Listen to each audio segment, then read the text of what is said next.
Alors, on se retrouve aujourd'hui avec Arnaud Gaillot. Arnaud, du coup, je te laisse dérouler juste sur le slide suivant sur la thématique comment bien déclarer les revenus locatifs courte durée en 2025. On part Merci pour Marine. une heure Donc, de bonsoir. webinaire. Vas-y. Je pense que j'allais me présenter.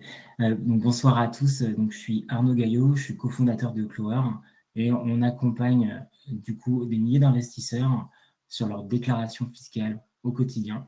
Et on travaille depuis plus d'un an avec Book and Pay et Cocooner. Exact. Ça fait déjà plus d'un an, effectivement. Avec une attention toute particulière, on est ravis de cette collaboration, d'avoir un expert en fiscalité pour accompagner nos propriétaires actifs et en devenir également, avec une célébration toute particulière, puisque la semaine dernière, vous avez remporté le Grand Prix de l'innovation lors du rendez-vous des pros de la location saisonnière. Félicitations pour ça, Arnaud. Merci beaucoup. C'est vrai que c'est une remise qui nous touche beaucoup et en fait, on a mis en place des simulations fiscales dédiées aux investisseurs en location courte durée, et ce qui a permis de gagner ce prix et de continuer à innover pour les propriétaires sur la location courte durée. Donc, merci beaucoup, Marine. Bravo.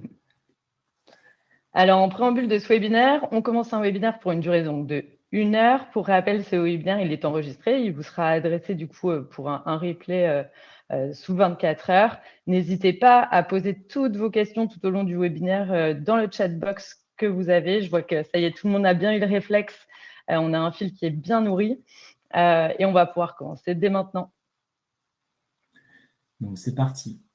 Donc là, un petit disclaimer. Donc, toutes les informations que vous allez voir, elles sont à jour. Cependant, on a vu beaucoup d'évolutions, donc ça peut être susceptible d'être évolué. Donc, c'est pour cette raison qu'on ne transmet pas les slides. Mais par contre, n'hésitez pas à poser toutes vos questions dans le chat. On y répondra avec plaisir. Voilà, Marine, je te laisse une petite présentation. Ouais, merci beaucoup Arnaud. Donc Marine Corda, moi je suis responsable commerciale pour les marques Cocooner et Book and Pay by Cocooner. Pour ceux qui nous connaissent depuis plus de 10 ans, nous sommes Cocooner, une conciergerie et donc une agence immobilière spécialisée dans la location courte durée, avec plus de 19 agences en France aujourd'hui. On vous accompagne pour une gestion clé en main de A à Z de vos biens. Et puis juste après, pour la marque Book and Pay by Cocooner, Arnaud, je te laisse avancer sur le slide suivant. Du coup, on vous accompagne sur la gestion, distribution, commercialisation de vos biens. Et le slide juste après, Arnaud. Merci beaucoup. Et donc, avec Book and Pay, on vous met en relation avec nos conciergeries partenaires, là où on n'est pas forcément implanté en tant que marque Cocooner. Je te laisse avancer. Merci. Donc, merci Marine. Donc, qu'est-ce qu'on va voir ensemble ce soir pendant 1 heure? La grande thématique, on est en plein dedans, c'est comment bien déclarer ses revenus donc en location courte durée, à la fois quand on débute, à la fois quand on est également expert, parce qu'il y a des dates limites. C'est vrai que de penser chaque année à faire sa déclaration fiscale, ça peut souvent être un moment de stress. Et donc là, l'idée, c'est de vous accompagner, de vous donner quelques tips pour rattraper et également bien déclaré. Il faut savoir que là, la date limite en location meublée, si vous êtes au régime réel, était le 19 mai. Donc, on commence à être en retard. Et ensuite, pour ceux qui sont en location meublée, mais qui déclarent au forfait, donc là, c'est à partir du 22 mai, la date limite selon votre département, jusqu'au 5 juin. Donc, c'est pour ça qu'on est vraiment en plein dedans. Donc, on va voir comment bien déclarer ses revenus. On va également évoquer tous les points de vigilance que vous pourriez avoir lorsqu'on fait la location courte durée. Il y a eu énormément de changements. Donc là, l'idée, c'est de se concentrer sur les 2-3 plus grands changements d'un point de vue fiscal. On va également évoquer les nouveautés, les changements à connaître, voilà, pour anticiper la situation. Et ensuite, on laissera le maximum de temps pour une session Q&A avec Marine pour répondre à toutes vos questions, à la fois sur la location courte durée et sur la fiscalité. Tout à fait, je rebondis sur cette dernière partie. Pour rappel, allez-y, n'hésitez pas à poser vos questions dans la chat box. On a déjà plusieurs questions, Arnaud. Je te laisse commencer sur le premier point. Alors, le premier point, c'est comment bien déclarer ses revenus. Donc, en location courte durée, si vous détenez le bien donc en direct, finalement, il n'y a que 2 possibilités. En location meublée, soit vous êtes au régime forfaitaire, donc le micro BIC, soit vous êtes au régime réel, au BIC réel. Il faut savoir que l'option est globale. Donc, si vous avez plusieurs biens, c'est soit micro-BIC pour tous, soit BIC réel pour l'ensemble. Au micro-BIC, comment je déclare? C'est extrêmement simple. Souvent, sur ma déclaration d'impôt sur le revenu, je vais recevoir automatiquement le total de mes revenus locatifs qui va s'afficher. Donc, souvent, si ça vient de certaines plateformes, voilà, ça s'affiche automatiquement. Donc là, vous allez devoir renseigner le montant brut directement sur votre déclaration d'impôt sur le revenu et un abattement forfaitaire va s'appliquer, donc qui est de 30 ou 50% si votre logement est classé ou pas. Ensuite, ce qui est important, c'est la notion de seuil. Donc, si vous avez un logement classé en location courte durée et que vous faites moins de 77 700 euros de chiffre d'affaires, donc brut, donc j'intègre les revenus total sur la plateforme, donc c'est avant les commissions. Là, donc là, vous pouvez rester au régime micro, BIC.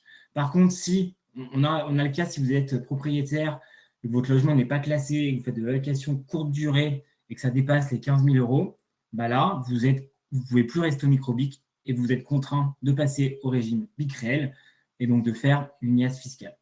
Au BIC réel, c'est extrêmement avantageux. On pourrait même se poser la question, est-il encore intéressant de faire du LMNP en France en 2025 ?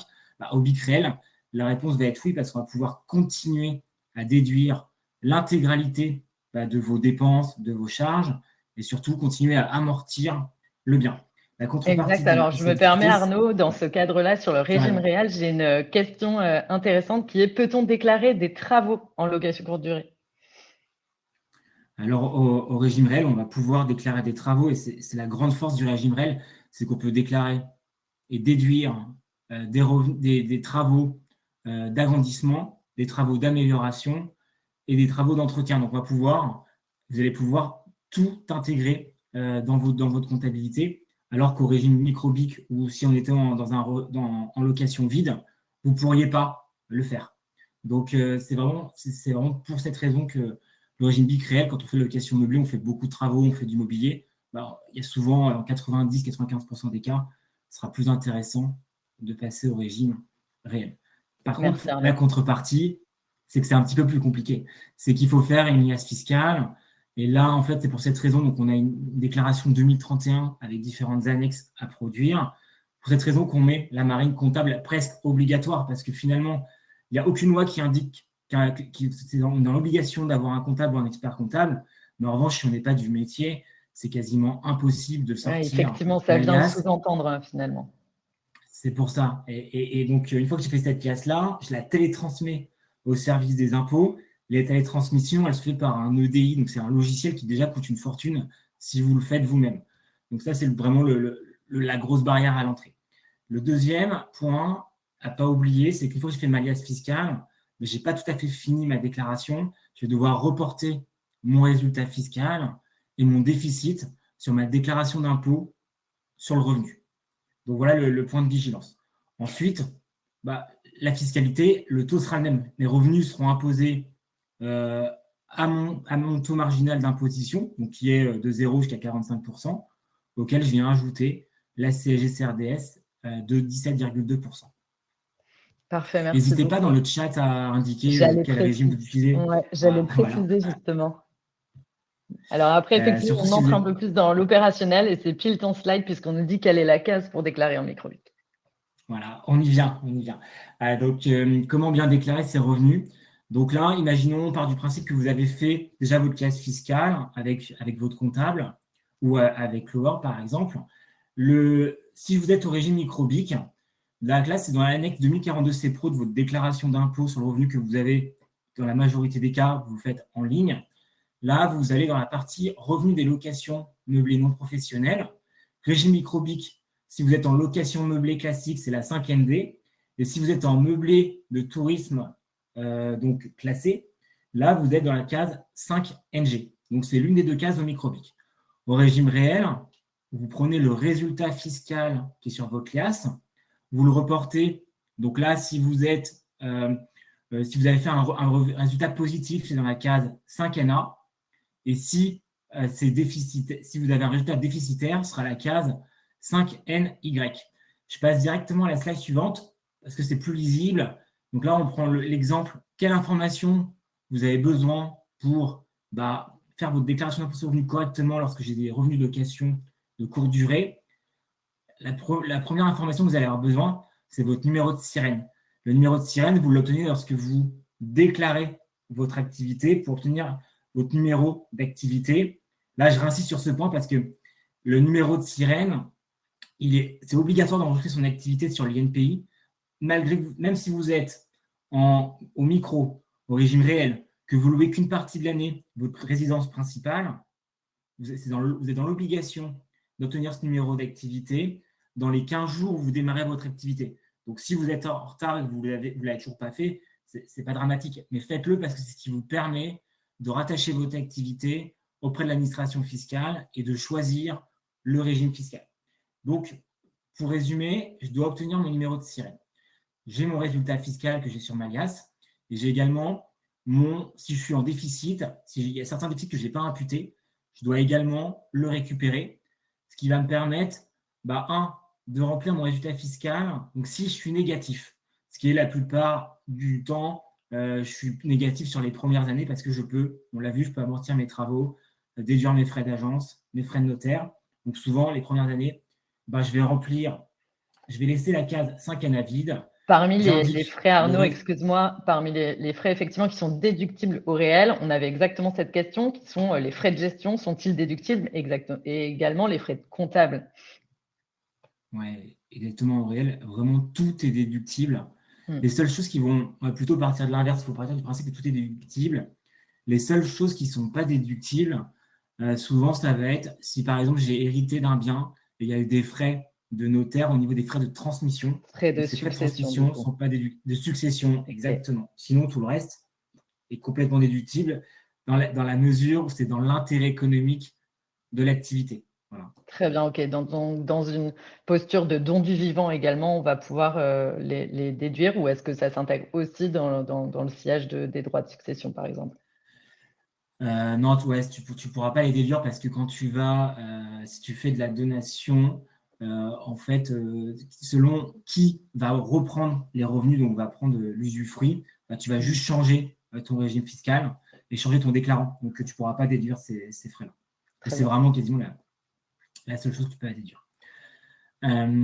Ensuite, donc, si votre résultat il est négatif, ce qui est la plupart des cas quand on démarre, là, vous le renseignez dans la case 5NY et vous le renseignez en positif, même si c'est négatif, même s'il y a un moins sur votre liasse fiscale, vous le renseignez en valeur absolue sans signe. Et ensuite, dans la case 5GJ, ici, c'est en bas. Là, vous avez les déficits antérieurs non encore déduits. Donc ça, c'est tous les déficits que vous avez eus et qui sont en LMNP au réel reportables pendant 10 ans. Mais par contre, pour que ce soit valable, c'est extrêmement important de les indiquer ici. Donc là, si j'ai démarré mon activité en 2024, je n'ai rien à déclarer en 2023.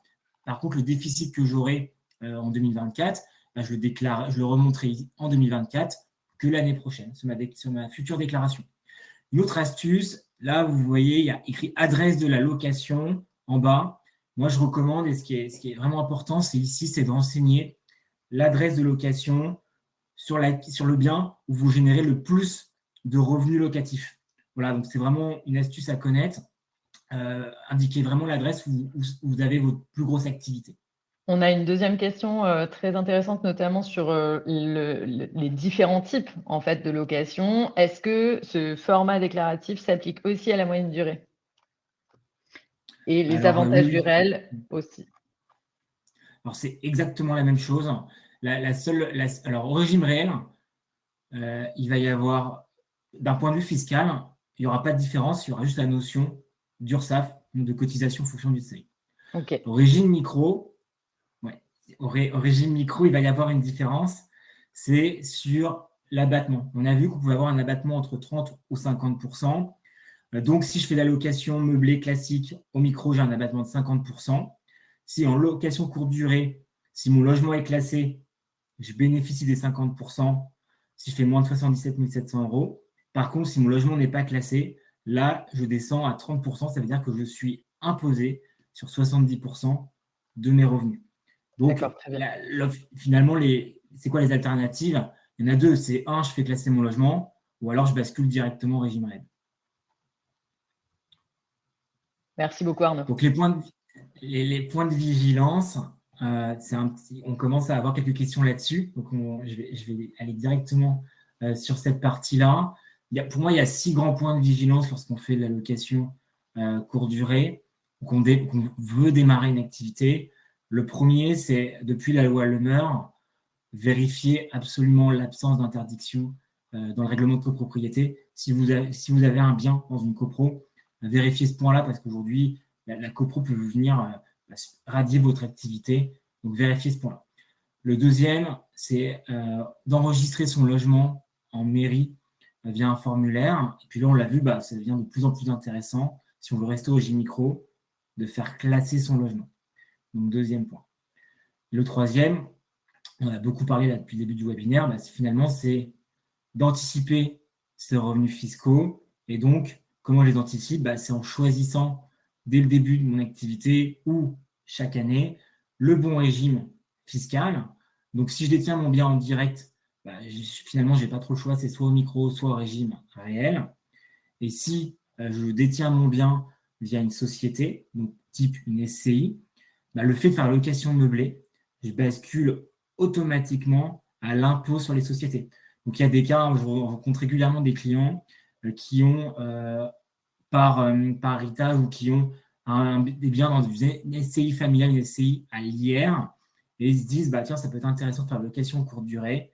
Attention, vous devenez reclasser automatiquement à l'impôt sur les sociétés, qui est complètement différent.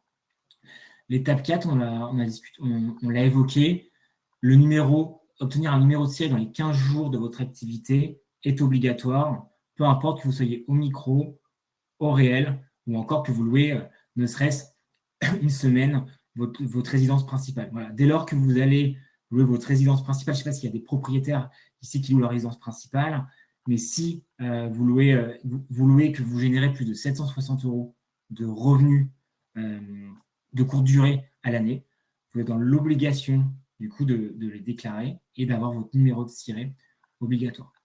Ensuite, le point 5 et point 6, ça va surtout être des recos. Voilà, comme on est au régime réel, vous pouvez tout déduire. Suivez précisément toutes vos charges pour en déduire un maximum, parce que c'est souvent compliqué quand on arrive là en mai 2025, de se rappeler ce qu'on a fait le 1er janvier, enfin sur le mois de janvier 2024, il y a quasiment maintenant 18 mois. C'est extrêmement compliqué, donc c'est pour ça que c'est important quand même d'avoir une méthode et un suivi. Et ensuite, le dernier point, on l'a également évoqué. Donc, si je suis au régime micro, je vais avoir entre le 22 mai et le 5 juin 2025 pour reporter mon chiffre d'affaires sur ma déclaration d'impôt sur le revenu sur ma 2042. Et au réel, je dis une IAS que je dois normalement avoir envoyé avant le 19 mai. Alors après, pas de panique, pour ceux qui ne l'auraient pas encore fait, il y a une certaine tolérance. Et ensuite, je dois rapporter ce résultat et les déficits sur ma déclaration d'impôt. Donc, voilà pour les points de vigilance. Merci beaucoup, Arnaud. Alors, on a beaucoup de questions, dont une, justement, qui relevait, tu l'as très bien noté, de la distinction entre résidence principale et résidence secondaire et sur la méthodologie déclarative, à savoir si en résidence secondaire, on doit avoir un numéro de sirène ou non. Et après, on a des questions qui sont relatives aux abattements et celles-ci, on va peut-être les aborder ensuite dans le Q&A. Juste pour revenir, si vous êtes en résidence secondaire et que vous faites de la location courte durée, en fait, le numéro de siret est obligatoire. Voilà. C'est vraiment ce qui rend le caractère obligatoire. C'est dès lors que vous faites de la location, vous encaissez des revenus et qui vont être supérieurs à 760 €. Là, vous êtes dans l'obligation de déclarer. Donc ça, c'est peu importe si c'est une résidence secondaire ou résidence principale. Donc là, finalement, c'est les pièges à éviter pour 2025. Et ça, on a recensé les erreurs en fait, les plus observées par nos investisseurs en location courte durée. La première, c'est celle qu'on vient d'évoquer, c'est oublier d'obtenir un numéro de siret. Donc ça, d'un point de vue fiscal, vous n'allez pas prendre une amende, mais aujourd'hui, il n'y a pas d'amende. Je n'ai pas vu de cas où il y a une amende, mais l'impact, c'est que vous perdez la déductibilité des frais d'acquisition, des frais de notaire, donc des frais d'agence, donc souvent qui représentent vite 10, voire 20% du prix du bien, même les travaux. Et donc, c'est extrêmement dommage parce que vous perdez plusieurs années de déficit. Donc, l'impact est quand même significatif. Le deuxième, on a une petite question sur ce... Non, ouais, vas-y, je te laisse avancer. La question est sur une autre thématique. Le deuxième point qu'on voit régulièrement, finalement, c'est de découvrir au dernier moment que vous avez dépassé les seuils. Donc, les seuils, pour moi, il y en a 3 à retenir. C'est si vous êtes au micro-BIC, du coup, c'est les seuils de 15 000 ou 77 000 euros si votre logement est classé ou pas classé. Donc, ça, il y a un impact.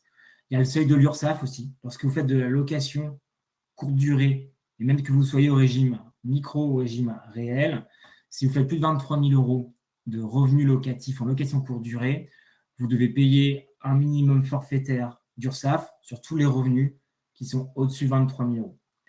Et ensuite, le dernier seuil que beaucoup de propriétaires oublient, c'est le seuil du LMP, loueur meublé professionnel. Donc, vous passez LMP dès lors que vos revenus locatifs, donc là, c'est tout confondu, c'est location meublée classique, moyenne durée, courte durée, sont supérieurs à 23 000 euros et deviennent supérieurs à vos autres revenus du foyer fiscal. Donc là, il y a d'autres conséquences. Voilà les 3 grandes erreurs en termes de seuil. Et souvent, quand on le découvre à la dernière minute, c'est frustrant. Voilà. De ce point de vue-là, d'ailleurs, on a une question qui nous dit, peut-on être au réel pendant plusieurs années et basculer ensuite au micro?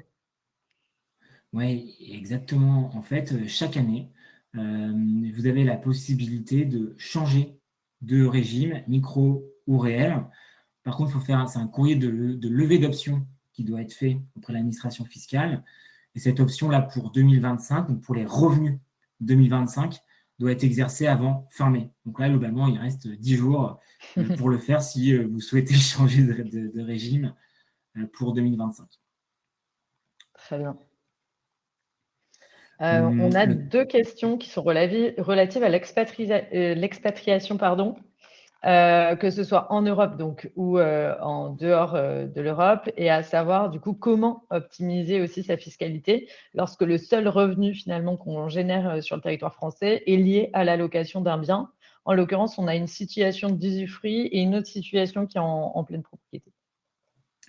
Ouais, là, du coup, souvent, quand on est expatrié, on va se retrouver très rapidement, finalement, à basculer en LMP, donc à payer au moins un minimum de cotisation d'URSSAF. Le seul moyen pour échapper à ça, c'est de faire une SCI à l'IS. Et donc, du coup, là, c'est la fiscalité des sociétés en France qui s'applique. Et là, tant que vous ne retirez pas, finalement, de dividendes dans la société, vous ne payez pas la flat tax, qui peut être l'équivalent on va dire, des charges sociales. Voilà, donc le seul point, c'est si vous voulez éviter ça, c'est d'être en société. Une autre question également. Alors, ça déroule très vite. S'agissant de l'URSSAF et du seuil à 23 000 euros, peut-on encore se prévaloir de la réponse Pellois? Alors, je ne connais pas la réponse Pellois.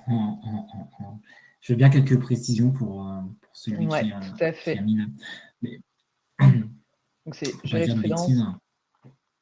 Ouais. Réponse Pellois contre l'URSSAF.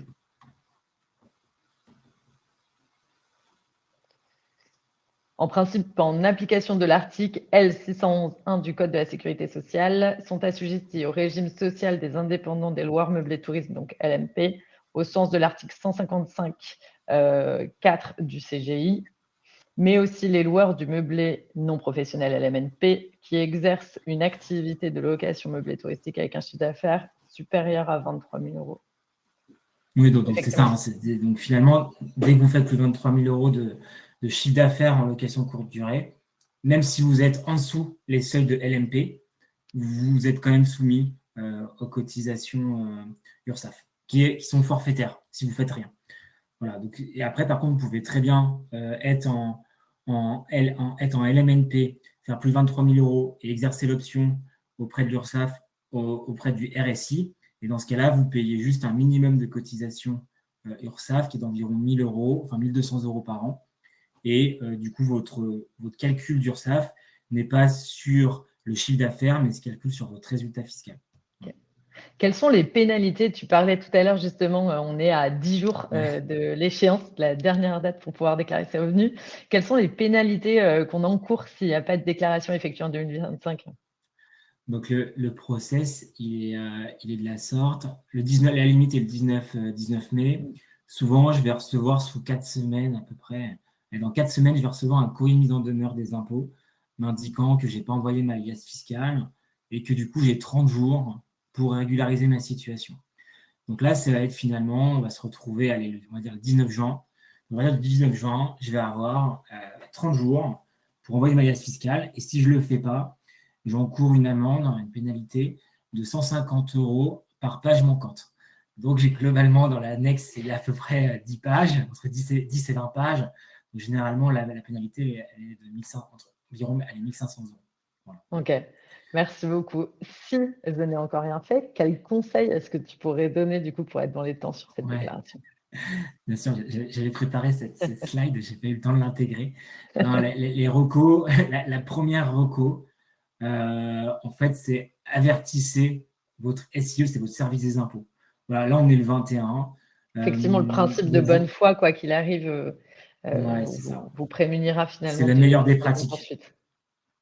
Exactement. Donc, c'est d'avertir un courrier, enfin, même pas un courrier, c'est dans votre espace pro. Donc, si vous êtes en ligne, dans votre boîte de messagerie, vous indiquez que là, vous êtes en retard.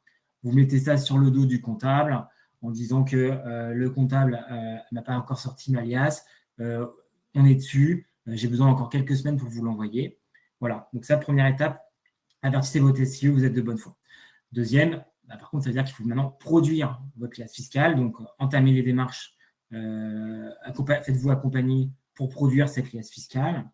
Et ensuite, la grosse reco et qui fait vraiment la différence, c'est que sur votre déclaration d'impôt sur le revenu, dans la case qu'on a vue juste avant 5NY, ce qui est extrêmement important, c'est indiquer quand même un chiffre 0, indiquer 0 sur votre résultat fiscal. Et ensuite, à partir du 31 juillet jusqu'au 3 décembre 2025, donc ça laisse encore 4 mois, vous avez la possibilité de venir rectifier votre déclaration fiscale. Et c'est là où vous viendrez renseigner les montants définitifs que vous avez obtenus sur votre liasse fiscale. Donc vraiment, la limite, si vous êtes en vraiment la bonne démarche, c'est vous renseignez un chiffre, renseignez 0 parce que vous pouvez On renseigne modifier. 0 partout et on se dit qu'on a 4 mois pour rectifier ensuite du coup les revenus. OK. Et comme ça, on ne stresse pas et on ne panique pas et on se fâche pas avec son comptable. Voilà. Merci beaucoup. Je te laisse avancer. À ma connaissance, tu avais un slide après. Là, il y a encore un piège en fait à éviter. Et ça, c'est lié vraiment à la réforme fiscale. C'est finalement, si vous décidez de vendre votre bien en 2025, c'est de ne pas anticiper la réintégration des amortissements que vous avez déduits. Donc là, on rentre dans le détail, mais depuis le 15 février 2025, si vous êtes propriétaire d'un bien et que vous essayez de le vendre, donc c'est l'acte de vente qui fait foi. Si vous le vendez après le 15 février 2025, tous les amortissements que vous avez déduits en LMNP, vous allez devoir les réintégrer dans votre plus-value. Donc, l'impact, c'est la trésorerie en moins à la revente. Donc, il faut quand même l'anticiper si vous essayez de vendre votre bien. Et la dernière, ça, on l'a vu, c'est finalement, il y a beaucoup de propriétaires qui, malgré qu'ils soient réels, qui ont un comptable, il y a beaucoup de charges d'acquisition, d'exploitation ou exceptionnelles qui sont parfois oubliées parce que c'est lié propre à l'activité d'investisseurs et surtout en location courte durée. Donc, on a une question également qui relève du timing pour bien se situer. On parle bien des revenus locatifs générés sur l'année 2024 et qui doivent être donc déclarés dans un délai de 10 jours maintenant. Tu confirmes? Exactement, c'est ça. Je confirme le point.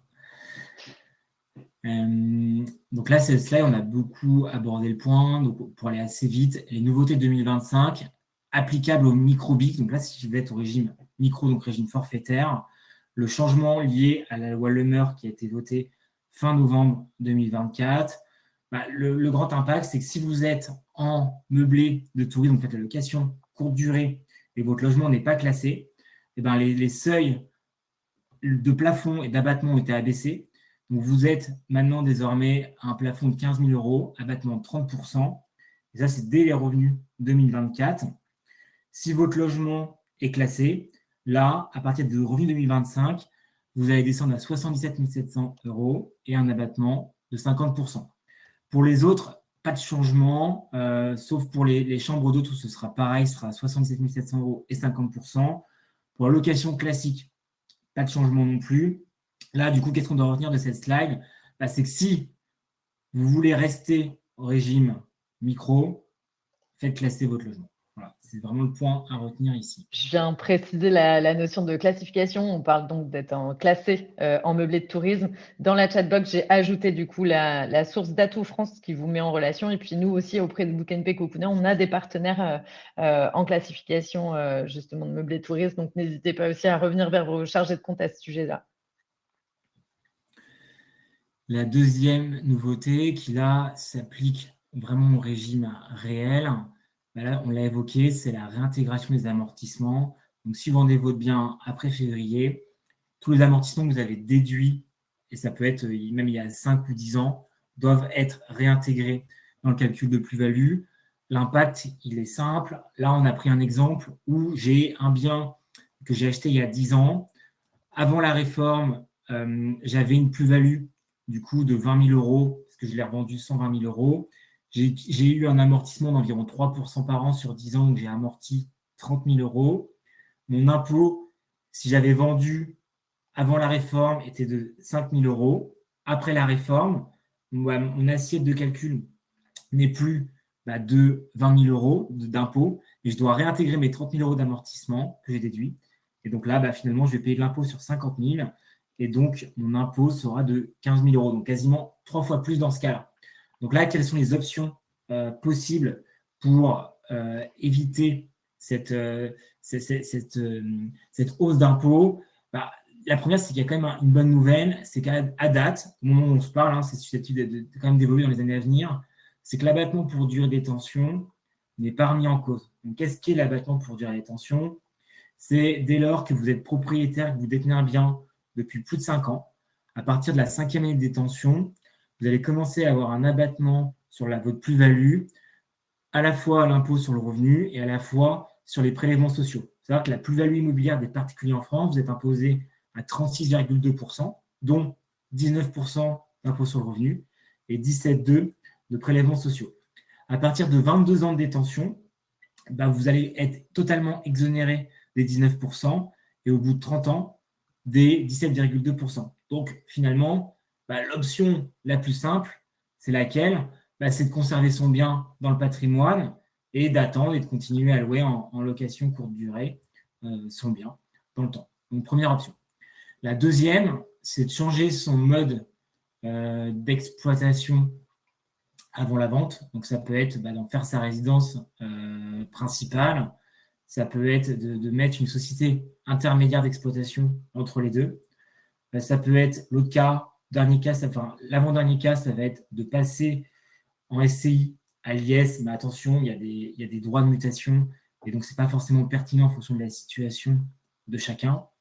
Et le dernier, la transmission d'un bien, on l'a évoqué au début de ce webinaire, la transmission d'un bien, genre donation ou démembrement, pareil, permet d'être exonéré de la réintégration des amortissements parce que c'est uniquement la cession à titre onéreux, la vente, qui rend éligible la réintégration des amortissements.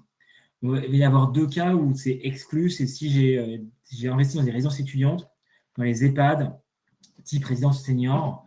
Et par contre, si j'ai investi dans des résidences de location courte durée, je suis quand même, je suis pas exempté et donc je dois réintégrer mes amortissements. Effectivement, la nuance, elle relève de la location avec service ou non. Et donc, ce qui est le cas, effectivement, dans les résidences pour étudiantes ou pour seniors, c'est la nuance. On a des questions de cet ordre-là. Donc, sur les organismes de classification, meublés de tourisme, etc., on vous ajoutera des liens.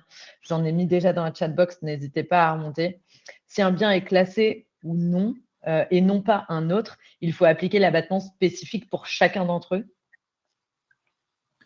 La logique voudrait que oui. La logique voudrait que oui, mais en fait, c'est des cas. Oui, la logique voudrait que oui, mais du coup, oui, la logique voudrait que oui. Si on veut rester au régime BIC, micro-BIC, il faut classer tous les logements. En fait. C'est vraiment général. Quoi. Il faut le penser vraiment comme un parc global qu'on vient classer. C'est ça, exactement. Il faut compter, je crois que c'est à peu près entre 150 et 200 euros par logement. C'est valable 5 ans, c'est ça, Marine, si je dis pas. Oui, tout à fait. L'autre point, alors là, c'est un peu moins d'impact, mais c'est plutôt sur vos frais de comptabilité. Jusqu'à l'année dernière, enfin jusqu'à cette année, donc sur vos revenus 2024, tous les propriétaires qui avaient un centre de gestion agréé, donc en plus de votre solution comptable, ça vous permettait d'avoir une réduction d'impôt sur vos frais de centre de gestion et vos frais de comptabilité des 2 tiers, donc jusqu'à 915 € de réduction d'impôt. Ça a été supprimé, pareil, dans le dernier projet de loi de finances 2025. Et donc, si vous payez votre comptable environ 600 €, avant, avec le CGA, vous payez plus de 200 €. Et là, sur 2025, vous allez perdre et vous allez payer 600 €. Voilà. Donc, ça, c'est le premier impact en termes de CGA. L'autre impact voté, bon là, on va aller très vite parce que celui-là, c'est sur le diagnostic de performance énergétique. Il se fait de l'allocation courte durée depuis le 1er janvier 2025. Si votre logement est en G, vous ne pouvez plus le louer, même en location courte durée. Là, on pousse les propriétaires à engager même des rénovations énergétiques sur la courte durée. Voilà, on va aborder la session Q&A. Là aussi, là, je suis arrivé avec des problèmes. On va aussi arriver avec des solutions. Si jamais vous êtes en retard sur votre déclaration fiscale ou que vous voulez anticiper 2025, avec Clower et Cocooner et Book Pay, on a créé un partenariat où en fait, on vient vous proposer une solution de déclaration fiscale où vous allez en fait intégrer directement, on va collecter vos revenus locatifs et en temps réel, vous allez pouvoir voir votre trésorerie, connaître votre résultat fiscal et on vous fait votre déclaration fiscale parfaitement optimisée qu'on envoie au service des impôts.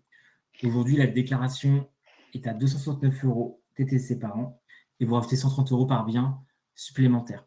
Voilà, et on a ensemble un code promo si jamais vous voulez souscrire pour votre première année d'abonnement. Tout à fait. Je l'ajouterai du coup les liens vers chacune de nos landing pages pour Cocooner et Book Pay. Donc, pour l'instant, on a effectivement nos deux marques qui sont bien distinctes.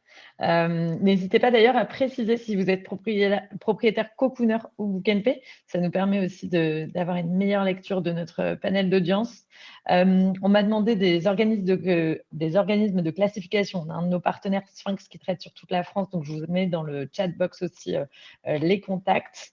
Alors, Arnaud, on a beaucoup de questions. Merci beaucoup déjà pour ces premiers slides. J'ai essayé d'introduire certaines d'entre elles. Alors, je vais reprendre les questions un peu plus haut, notamment sur aujourd'hui, est-ce que je peux faire la liasse fiscale par moi-même? Comment est-ce que je dois procéder pour obtenir une liasse fiscale? Alors, la liasse fiscale, donc on parle si je suis au régime réel. Tout seul, en vrai, c'est quasiment impossible. En fait, une liasse fiscale, c'est quoi? C'est produire un bilan, un compte de résultats avec des annexes détaillées. Donc, finalement, c'est comme les comptes d'une entreprise.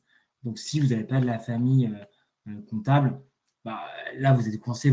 Pour obtenir ce régime, il faut soit prendre une solution comme Clower où on fait la déclaration fiscale, soit une solution, soit un expert comptable ou un comptable. En moyenne, voilà, sur les solutions de marché, vous allez vous situer entre 269 € jusqu'à 600-800 € pour faire votre déclaration fiscale. Donc là, malheureusement, vous n'avez pas vraiment le choix que d'utiliser au moins un logiciel en ligne pour le faire. Ok, super. On a une question. L'offre du coup que tu as présentée juste à la fin sur le dernier slide est-elle du coup valable sur la déclaration des revenus locatifs 2024? Donc cette déclaration. Exactement. C'est-à-dire, exactement, c'est un bon point. Nous, on continue à prendre, même après la limite de déclaration fiscale, on continue à produire des liasses fiscales. Et même, il arrive parfois, et les propriétaires, on arrive à revenir jusqu'à 3 ans en arrière selon leur situation, et donc à faire économiser des milliers d'euros en produisant 2022, 2023 et 2024. Donc oui, l'offre est bien adaptée à l'année dernière. Parfait. Alors, on nous demande comment contacter les équipes de Clower qui sont là, du coup, en hyper activité, j'imagine bien, en cette période de déclaration. Alors, je remets dès maintenant. Encore de la place. N'hésitez pas à les contacter. C'est une équipe qui est très réactive. Je vous mets les liens, du coup, de connexion aussi, nos petits sites co-brandés avec Clower pour Cocooner et Book Pay dès maintenant en chatbox. Je les remettrai ensuite en clôture. Ça vous permet déjà de prendre contact en direct.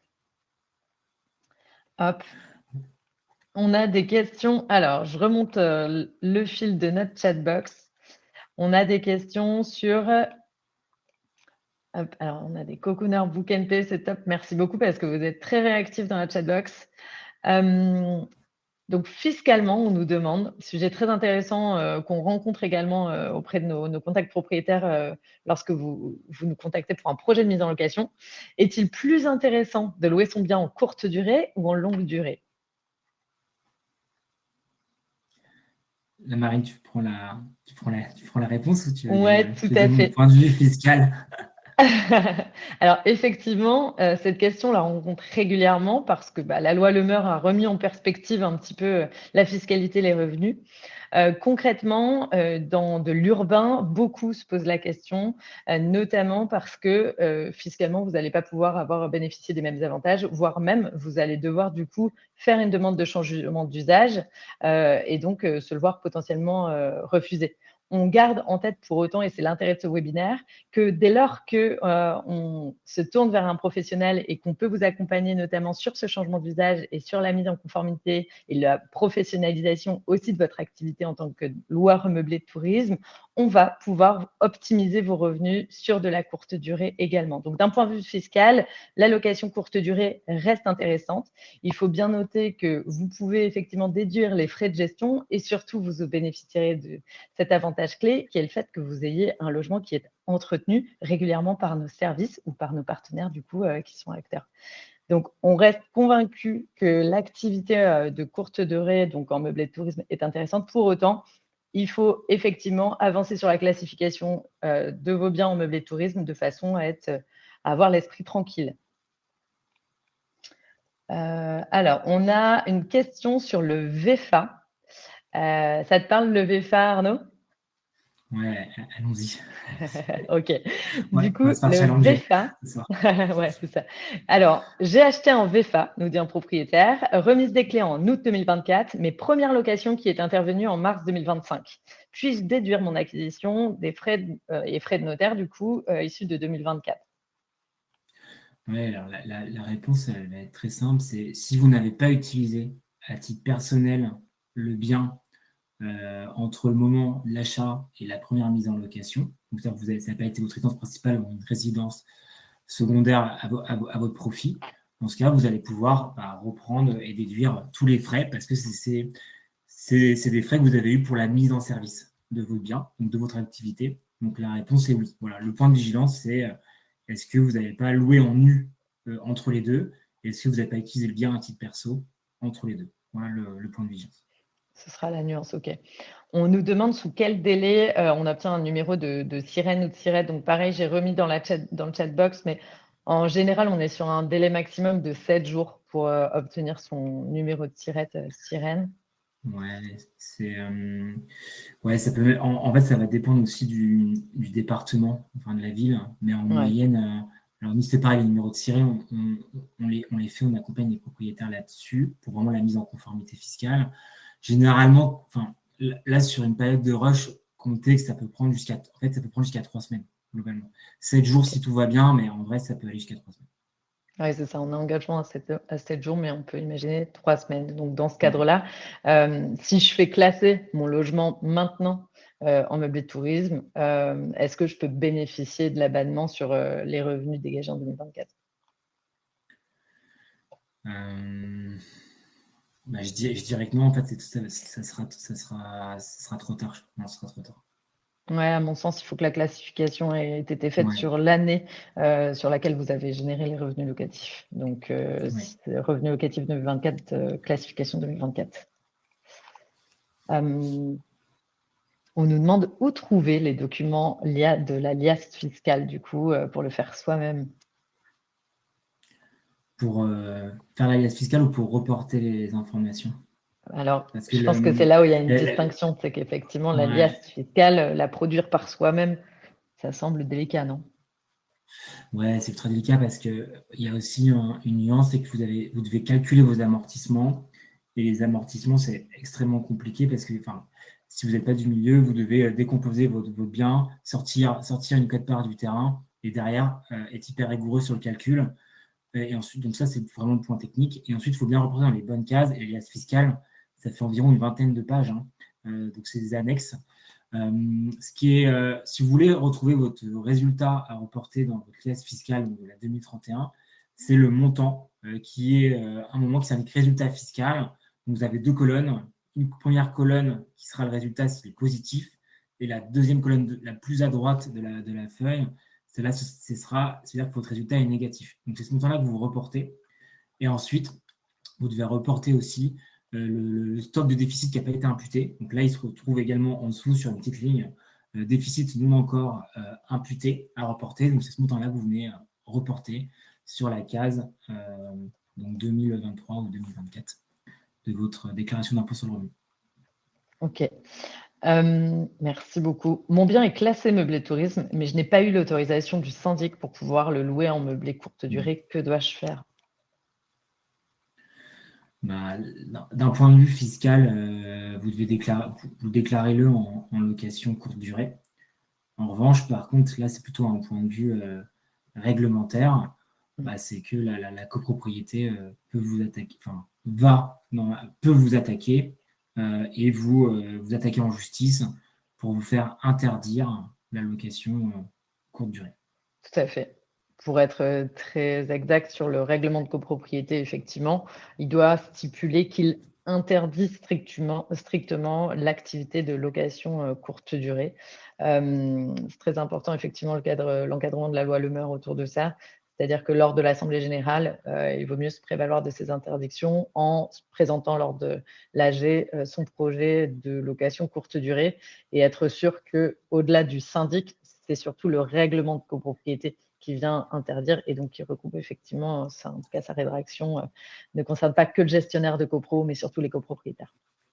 On a une autre, alors un petit bilan en conclusion et des questions. Si j'ai bien compris, si on dépasse les 23 000 € de revenus, on doit s'inscrire comme travailleur indépendant auprès du RSI et indiquer dans la déclaration en cochant le régime général des indépendants. C'est ce que mon comptable m'a indiqué. Oui, la réponse est très bonne. Donc, si vous faites plus de 23 000 € en location courte durée, l'option au RSI est pour moi la meilleure et la moins coûteuse. Donc, la démarche est la bonne. J'ai une résidence secondaire que j'occupe occasionnellement, ce qui est le cas de beaucoup des propriétaires qu'on accompagne, et que je loue lorsqu'elle est libre. Je viens d'entendre que je ne peux pas déduire les frais de notaire, mais est-ce que je peux pour autant déduire d'autres frais, travaux, frais d'agence, frais de gestion? Ouais, c'est une très bonne question parce que vous allez pouvoir donc continuer à déduire tous les frais que vous avez liés à l'activité, on va dire secondaire occasionnelle. Le seul point d'attention, c'est qu'il y a certains frais que vous allez devoir déduire au prorata par rapport au temps passé. C'est-à-dire que si vous louez que 10 semaines dans l'année, en fait, vous allez faire un prorata, donc 10 divisé par 50, on va dire qu'il y a 53 semaines. Vous allez donc prendre 5,3% de toutes vos charges que vous voulez imputer annuellement. Et donc, vous faites ce prorata, ce qui permettra de déduire au prorata de l'activité. Donc, finalement, lorsque vous louez, si je loue une partie de l'année, c'est un prorata à la durée. Mais il y a aussi des propriétaires qui louent qu'une partie de leur logement. Donc là, vous faites un prorata à la surface au mètre carré habitable. Et si vous louez qu'une partie de votre logement et qu'une partie de l'année, là, vous multipliez par les deux coefficients sur toutes les charges que vous voulez imputer. Ok. J'ai un patrimoine qui regroupe des biens à la fois en courte durée, moyenne durée et longue durée, meublés, non meublés. Est-ce que Cloer peut m'accompagner? Donc là, on est vraiment sur le patrimoine complet. Ouais. Alors oui, Cloer, on fait que l'immobilier, mais par contre, on va gérer tous les régimes fiscaux liés à l'immobilier, que vous soyez revenu foncier, LMP, LMNP ou même en SCI. Voilà, l'offre est la même et on gère tous les régimes fiscaux liés à l'immobilier. C'est ce qui est très intéressant effectivement aussi, c'est que du coup, vous pouvez vraiment contacter Cloer dans ce cadre et avoir une vision globale. J'ai une vision aussi de votre interface qui est très ergonomique et qui vous permet vraiment de facilement utiliser et surtout de déclarer vos factures aussi en fait. Je me trompe? Arnaud, tu me corriges? Ouais, non, merci pour pour le point. C'est en fait, au-delà même des factures, aujourd'hui, on a l'habitude de transmettre toutes ces factures à son comptable. Donc, ça prend un peu de temps déjà à rassembler. Là, nous, on va vraiment partir pour le propriétaire qui veut gagner du temps. Il a une connexion bancaire et en fait, le compte va être synchronisé et automatiquement, toutes les opérations vont s'afficher et vont se classer automatiquement. Ça permet de gagner un temps fou et surtout de rien oublier, donc d'oublier aucune charge. Et ensuite, si vous arrivez là sur 2024, il y a une page qui est très simple avec une checklist de toutes les charges directement indiquées. Et ce qui fait que ça se fait en moins de 15 minutes, vous renseignez toutes vos charges et vos revenus. Et ensuite, ça part directement auprès de l'équipe Power pour générer l'alias fiscale. Donc, ça se fait quand même assez rapidement. Très bien. On a des questions sur les régimes. Est-ce que les charges eau, gaz, électricité peuvent être déduites et dans le sillage de cette question, est-ce qu'en microbique, on peut déduire, enfin, en microbique, on ne peut déduire aucune charge? Est-ce vraiment le cas? Exactement. En réel, vous pouvez déduire toutes ces charges, on va dire, d'exploitation. Et par contre, au micro, on ne peut absolument rien déduire. On a une nouvelle question sur l'expatriation, en tout cas sur une résidence secondaire en France en tant que résident à l'étranger, en tant que Belge, avec une maison en location courte durée en France, doivent déclarer les revenus locatifs et autres en France ou en Belgique, côté imposition. Oui, alors là, il y a une particularité. En France, si vous êtes propriétaire en France, c'est la fiscalité française qui s'applique. Et donc, du coup, même si vous êtes à l'étranger, vous devez quand même faire une déclaration sur les revenus locatifs liés en France. Et après, vos revenus belges, là, vont être imposés en Belgique. Merci beaucoup. On a moins d'activités sur la chatbox. N'hésitez pas à ajouter vos questions. Il nous reste quelques minutes, profitons-en. Mon bien n'est loué que 6 mois par an, car notre maison est trop difficile à chauffer l'hiver. C'est un manoir du 19e, mais j'ai malgré tout des charges telles que l'abonnement de la Livebox pour la Wi-Fi, un peu d'électricité. Puis-je les déduire également, tout comme la totalité des taxes foncières, habitation et gestion? Alors là, c'est un paramètre saisonnier. Donc, si vous arrivez vraiment à démontrer que du coup, vous n'habitez pas dedans les 6 autres mois de l'année, donc l'hiver, la réponse est oui, vous pouvez déduire l'intégralité des charges parce que en fait, c'est lié à la saisonnalité. Donc la réponse est dans ce cas de figure et oui. Après, ce qui est important, c'est de le documenter quand même sur une note à côté en cas de contrôle fiscal, de bien justifier que vous n'habitez pas, mais le logement est vide. Ce n'est pas de votre fait, c'est lié de la saisonnalité. Merci. On a une question qui fait écho à une autre. On m'a dit que je peux faire du LMNP pendant 10 ans maximum. Quelles sont les options par la suite? Alors, il n'y a pas de limite pour le LMNP. Le LMNP, vous pouvez en faire autant que vous voulez. La limite, c'est plutôt une question de seuil. Ou est-ce que c'est encore intéressant de faire du LMNP dans 10 ans parce que votre patrimoine a évolué, parce que vous avez épuisé votre déficit? Je pense que c'est plutôt comme ça qu'il faut prendre la question. Donc, oui, en fait, il n'y a pas de limite. Vous pouvez faire du LMNP quand vous voulez, il faut juste respecter les seuils. Et ensuite, ça peut être... les 10 premières années, ça peut être intéressant de faire du LMNP. Et dans 10 ans, même au bout de 5 ans, vous vous reposez la question en fonction de vos revenus, de vos charges. Est-ce que c'est encore intéressant? Voilà, je pense qu'il y a une position à prendre aujourd'hui avec la réforme, mais ce n'est pas figé dans le temps. Vos objectifs patrimoniaux peuvent évoluer. Donc, je pense que ce qui est important, c'est de se reposer la question dès qu'il y a un événement extérieur important ou même un événement patrimonial qui arrive. Il faut se reposer la question, est-ce que c'est encore pertinent d'être en LMNP ou pas? Très bien. On m'avait dit que les revenus 2024 pouvaient encore bénéficier de l'abattement de 71% en microbique. Qu'en est-il? Alors, ils pourront bénéficier de l'abattement de 71% uniquement si vous êtes classé. Voilà. Si vos revenus sont classés, vous pouvez bénéficier de l'abattement à 71% sur 2024. Et en 2025, même classé, vous descendrez à 50%. Voilà. Très bien. Qui déclare le classement en meublé de tourisme auprès des impôts?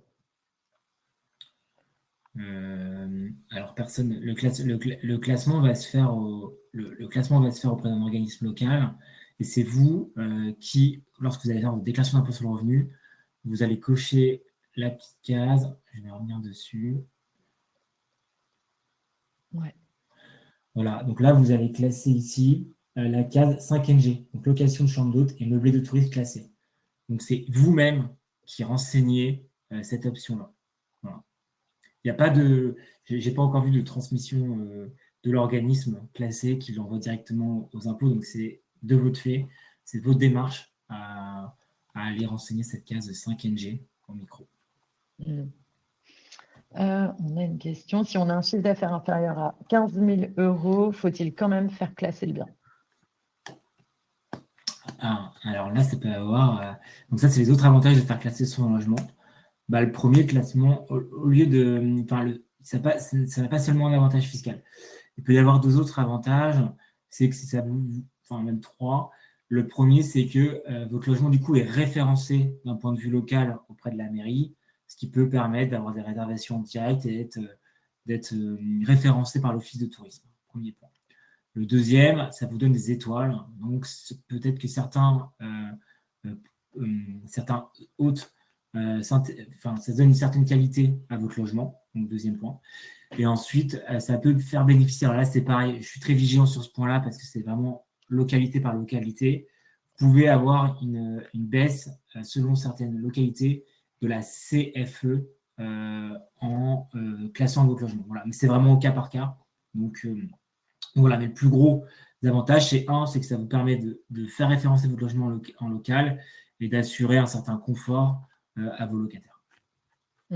Alors, on a des questions sur la relation pour le coup entre Book & Pay et les propriétaires, notamment une question sur la taxe d'habitation. Si Book & Pay a l'exclusivité, donc c'est eux, donc si l'agence immobilière Book & Pay a l'exclusivité, c'est à nous de payer la taxe d'habitation. Non, c'est la taxe d'habitation et donc à verser en tant que propriétaire, hein. En aucun cas, c'est à l'agent immobilier de le faire. Mais par contre, il y a une subtilité qui est intéressante, c'est que si dans votre contrat, du coup, vous n'utilisez pas le logement à l'année et que c'est une résidence secondaire, en fait, le fait de ne pas bénéficier du logement pouvait être exempté de taxes d'habitation sur les résidences secondaires. Est-ce qu'un retraité peut faire une déclaration au régime BIC réel? Alors, je pense que c'est comme au Monopoly, hein, c'est de 7 ans à 99 ans. Tout le monde peut en bénéficier. Tout le monde peut Tout le monde peut jouer pratiquer avec. Voilà. le réel. C'est ça. J'ai dépensé 50 000 € pour rénover mon logement en 2021. Est-ce possible de déduire cette somme si je reviens au régime micro-BIC? Non. En fait, au régime micro-BIC, vous ne pouvez plus rien déduire. Donc, du coup, impossible d'utiliser. Par contre, on peut aussi prendre la question dans l'autre sens. J'étais au régime micro-BIC, j'ai fait des travaux en 2021. En 2025, je passe au régime réel. Est-ce que je peux déduire ces travaux? La réponse, c'est non aussi. Mais par contre, la subtilité, c'est que lorsque vous allez démarrer votre activité donc au régime réel, pour calculer les amortissements, on ne prendra pas la valeur d'acquisition en 2020, par exemple, ou 2021, mais on pourra prendre la valeur de marché de vos biens au moment où vous démarrez votre activité. Donc, si vous avez fait des travaux, si vous faites des travaux d'amélioration, ça veut dire que généralement, votre bien a pris de la valeur et donc, vous allez pouvoir les intégrer de cette manière-là en prenant la valeur de marché du bien comme assiette de calcul. Ok.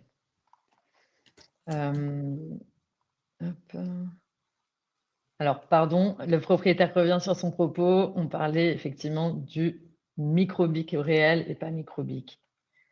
Ok. Nous avons 2 appartements en location, un en LMNP et un en BIC au réel, l'autre en location permanente non meublée en frais réels. Y a-t-il des précautions particulières à prendre en termes de déclaration fiscale? Alors là, en LMNP, en réel, du coup, il y a une liasse fiscale à produire et on reporte les montants directement sur la déclaration d'impôt. Et donc, sur l'autre, si c'est en non meublé, donc vous êtes en revenu foncier au réel.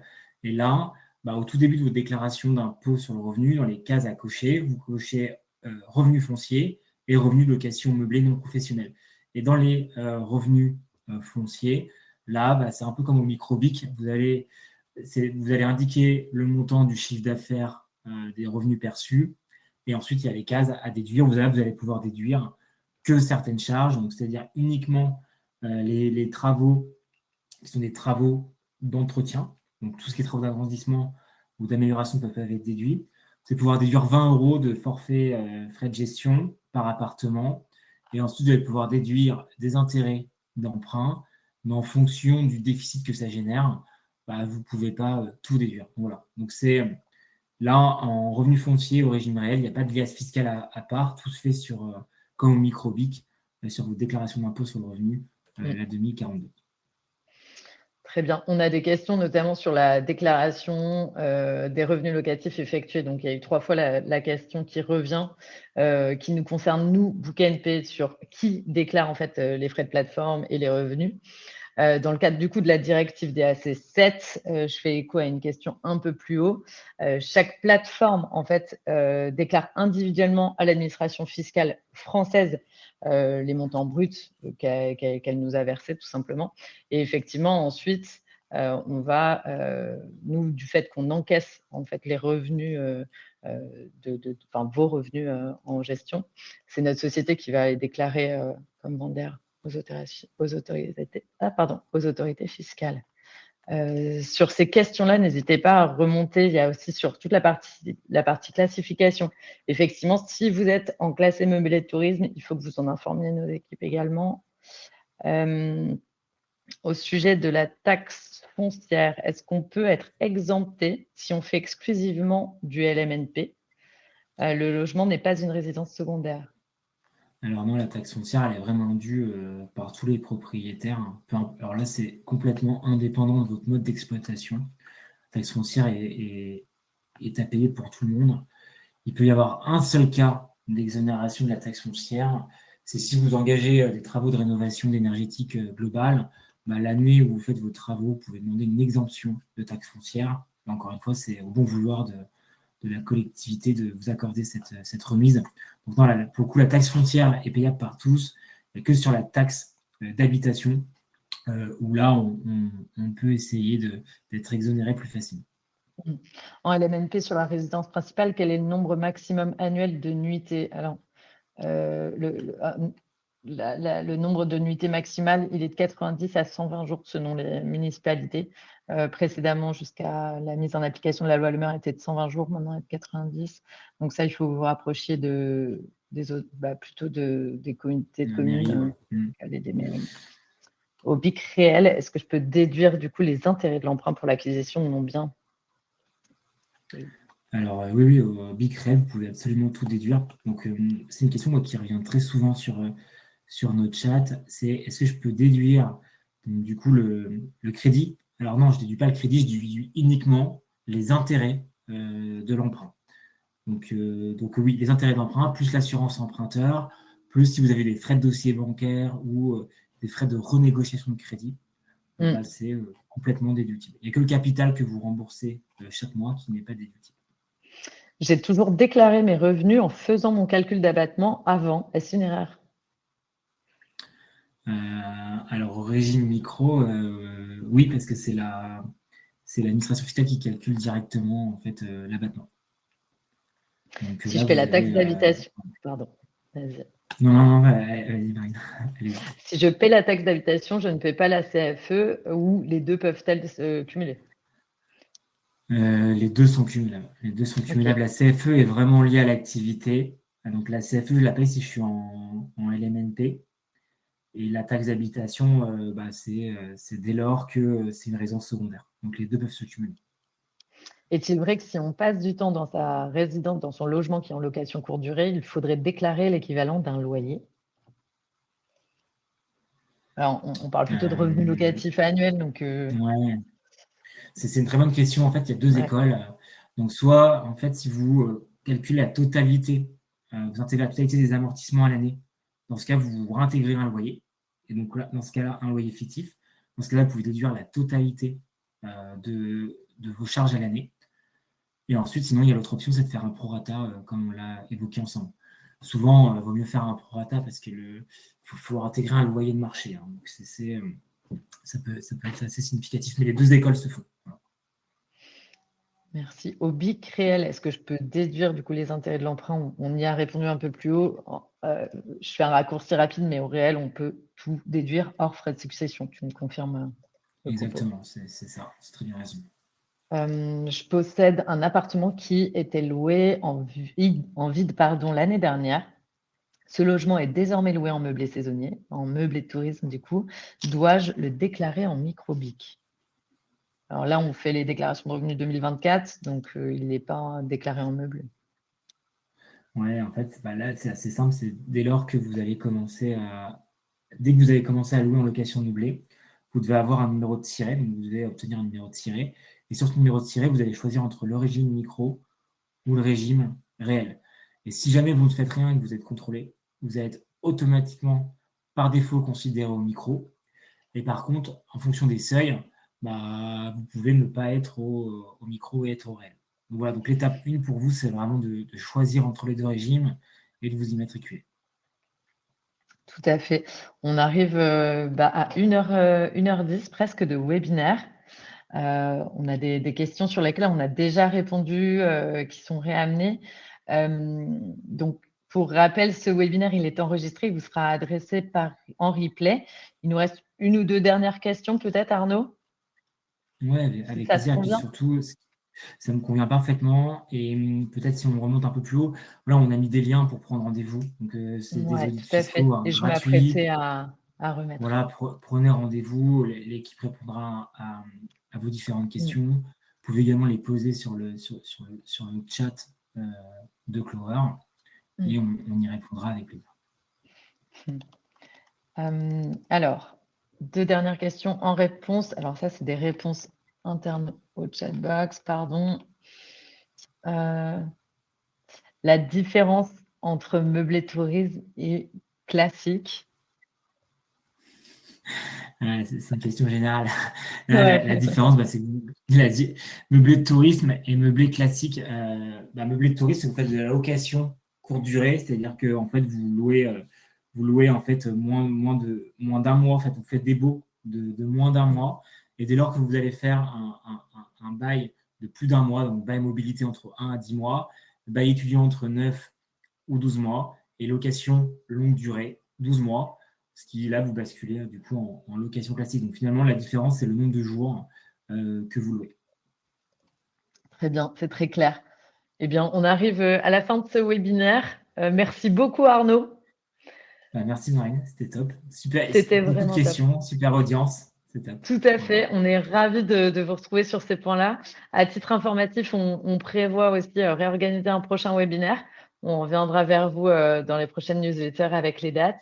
Et je mets dès maintenant du coup les liens vers les landing pages du coup de Clover pour pouvoir prendre rendez-vous avec les conseillers. Merci beaucoup à tous et merci encore à toi Arnaud.